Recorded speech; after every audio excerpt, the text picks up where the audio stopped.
Será que é possível viver sem uma parte do cérebro?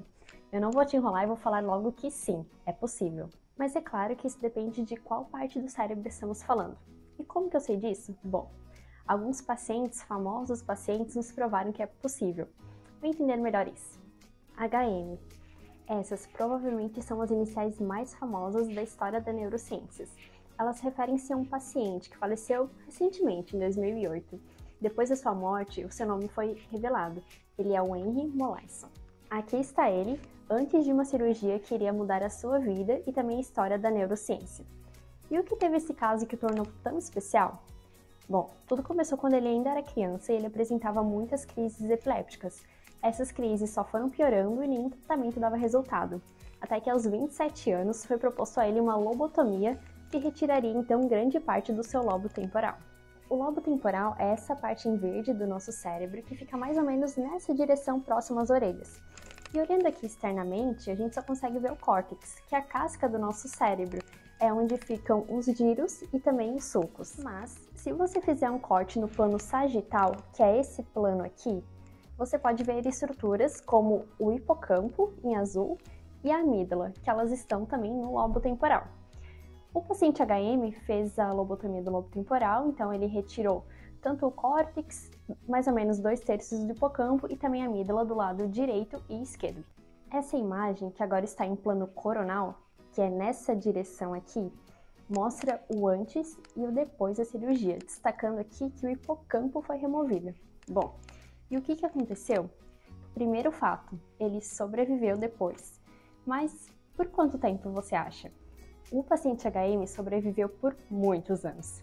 E se fosse a pergunta do milhão, qual dessas alternativas você chutaria? Será que ele sobreviveu por 15 anos, 25 ou 55 anos? Bom, acertou quem disse 55 anos. Mas como de fato ele ficou? Fato número 1. De fato, as crises foram diminuídas, ou seja, esse problema foi resolvido. Mas é claro que teve consequências negativas. A cirurgia causou nele uma amnésia anterógrada. Mas o que significa isso? Quer dizer que ele não conseguia formar novas memórias depois da cirurgia. Por exemplo, as pessoas que trabalhavam com ele tinham que se apresentar a ele toda vez que o encontravam. Um certo grau de amnésia retrógrada, ou seja, o esquecimento das memórias que ocorreram antes do evento da cirurgia, também ocorreu. Apesar dele lembrar de vários fatos da sua vida, aquelas memórias que foram adquiridas principalmente próximas à cirurgia também foram esquecidas.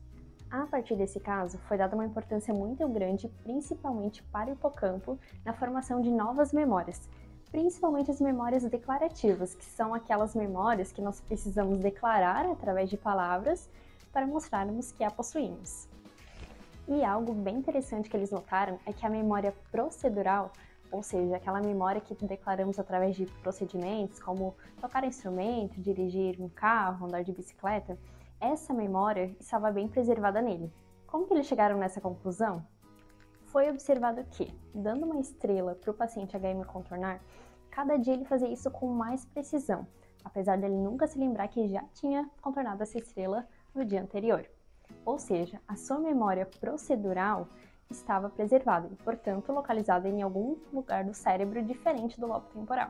Para finalizar, a gente pode tirar algumas conclusões desse caso. Número 1. O hipocampo não é a única região do cérebro envolvida com a memória. As memórias procedurais, por exemplo, são localizadas em outras regiões. Número 2. O hipocampo é relacionado principalmente com as memórias do tipo declarativas. E 3. Mas mesmo assim, depois de algum tempo que essas memórias declarativas foram adquiridas, parece que elas são realocadas para outras regiões do cérebro, já que o paciente, mesmo sem grande parte do seu hipocampo, conseguia lembrar de muitos fatos da sua infância. Por isso, se você quiser citar qual parte do seu cérebro está relacionada com as memórias, então se prepare para citar algumas partes.